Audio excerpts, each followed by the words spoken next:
Yeah, from a personal point of view, when the news actually broke, I had a kind of what a gut or visceral reaction and felt really quite moved by it. In a way I totally hadn't expected.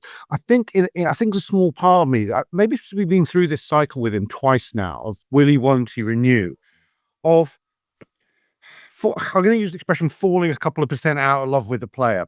Loved his performance, loved the goals and the assists, all that, but the man. But just the idea that he's fallen the right side of the line and he wants to, and look, everyone can be cynical. You built a case for that. Where else was he fucking going to go? Half from Saudi, the MLS.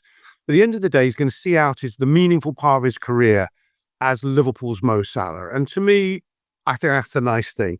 And if he sees it out on the bench as Liverpool's Mo Salah in the 26-27 season, that's cool too. Maybe he'll come off the bench like an old Robbie Fowler and bag an important goal, and that will have a nice sentimental element to a feeling to it as well. But anyway, look, I just had to have that say on it. It's what Mo Salah means to me.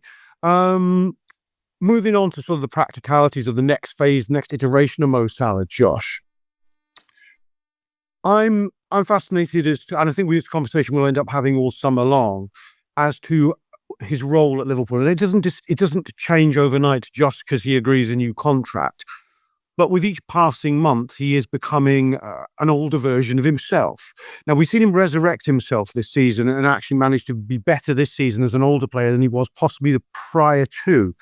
But we have seen signs, possibly over the last 8 weeks or so, that you could make a case. Let's put it like this: the age is catching up with him a little bit. You could see some of how maybe it doesn't work in exactly the same way.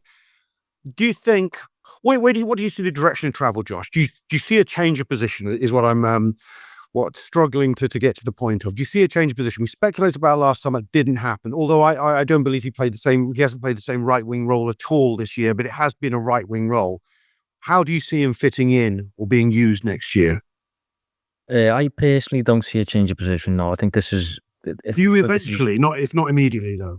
No, not personally. I think this is called for fairly often. For some reason, I've always been a bit baffled as to why Salah has this eventual future down the middle. I don't personally see it. I think one of his biggest strengths is the fact he's got the right wing with his left foot absolutely nailed down to a T. He just understands the role inside out. So dangerous from those diagonal positions. And I think we've seen a little bit of an adjustment in recent times to the way he interprets his role because of that. Because he's not so much possession, blister and pace anymore. I think originally he was just a threat in behind. A really, really dangerous threat in behind, but that was kind of all he was, really. I think with time, as he's lost that speed, he's evolved to become a bit more of an all-round playmaker where the game's kind of in front of him at times, and he's kind of looking inwards towards like the penalty box and things like that. He's feeding players. He's on course to break Thierry Henry's assist record in the Premier League this season. The player that we originally saw, I wouldn't have expected that from. I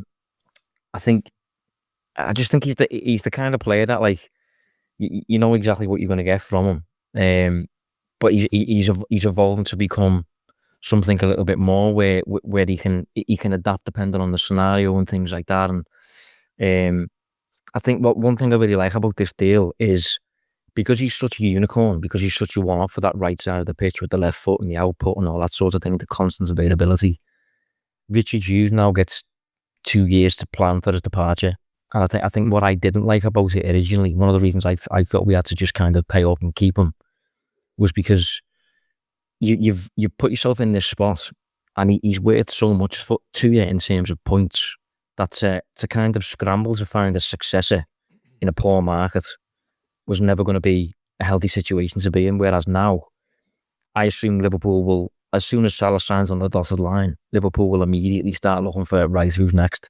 And not necessarily for the same position, but just in terms of like retaining a certain level of output in that final third, where we're a constant threat. And just very quickly, there's this metric in baseball. I'm not a biggest fan of baseball, but there's a metric called wins above replacement. And it's basically like, say, for example, Salah, how many points is Salah worth to Liverpool versus the guy who would, in theory, replace him? And I think if you think of options there, that there's nobody that could rival Salah in that spot. So for that reason, he's a really difficult player to succeed. But Liverpool now have 2 years to do it. So I think all in all, I think it's a good place to be in, but it's a difficult job nevertheless. The same question to you, Steve. I'll come to Neil in a minute. Do you see an evolution of his role, a change of his role? I mean, I thought when Slot came in, having watched Feyenoord, there was a lot of pace down the sides. There was a lot of wingers going outside as much as coming inside, hitting the byline, pulling balls back. I mean, we've all watched Paris Saint-Germain last night and throughout the course of this Champions League campaign, and their pace is frightening. And you kind of think, yeah, we want Mo Salah in our team, but we'd also love that kind of pace down the sides. Or do you compensate for that by having pacey fullbacks? I don't know. How do you see the evolution of Mo Salah? I agree with Josh. I'm not a massive fan of Mo in the middle. We've seen it a few times. Didn't quite have he just don't quite have that same killer instinct for me, or the same effect on the games that he does from that right wing.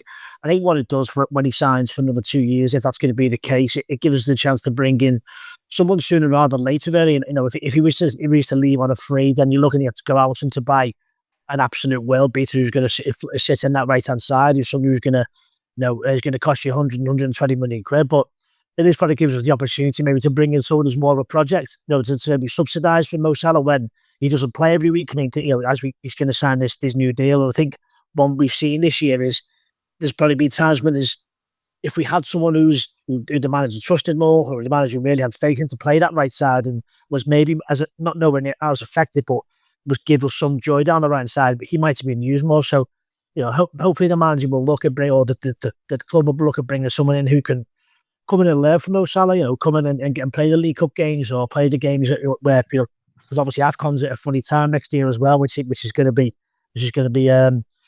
not great for anyone who's going there. So we're going to need someone to come in who can go and who can be as effective or nearly as effective in that right hand side role. So for me, I think Mo stays in that right side, but I'd like someone to come in sooner rather than later to sort of subsidise and play when he's not going to play. Really learn from him how he's going to play that role.